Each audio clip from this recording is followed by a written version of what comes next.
Атырауда иттің басын тоңазытқыштың есігіне қысып қорлаған азамат пен тал түсте ауыл есірткіге еліріп, не істеп, не қойғанын білмей қылмыс жасайтын жастар көбейіп барады. Елімізде 20 мыңға жуық адам есірткіге тәуелді екен.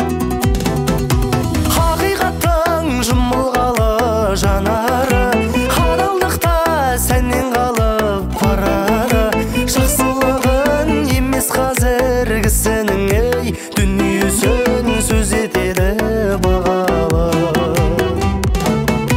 Азайғазын білім ғылым маманы, сауаттылық сәннен қалып барады.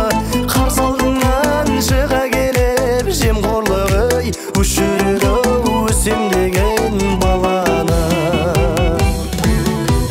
Адамдар неге майдаланамыз, бір-бірімізді пайдаланамыз. Ақ сүтін беріп ақ тілегімен өсірмеп педай қайран анамыз.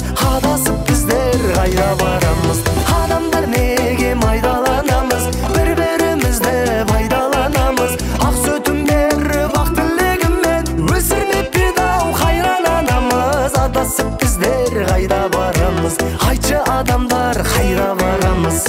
Алайда бүгінгі арулар арын сатып, тәнін саудалап мал тауып жүр. Мәселен, аймақта бір түннің өзінде тұрмысын түзеу үшін жеңіл жолға түскен 20-ға жуық қыз-келіншек ұсталды. Жеңіл жүріс кезіп барлық қаланы, шын махаббат сәннен қалып барады. Бүгін бастап кетіп жатыр сондықтан ау, кеше мәңгі сүйем деген адамы.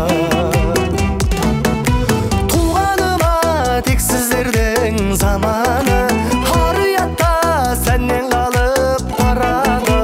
Ұстаз емес әлеуметтік желілері тәрбиелеп жатыр бала шағаны.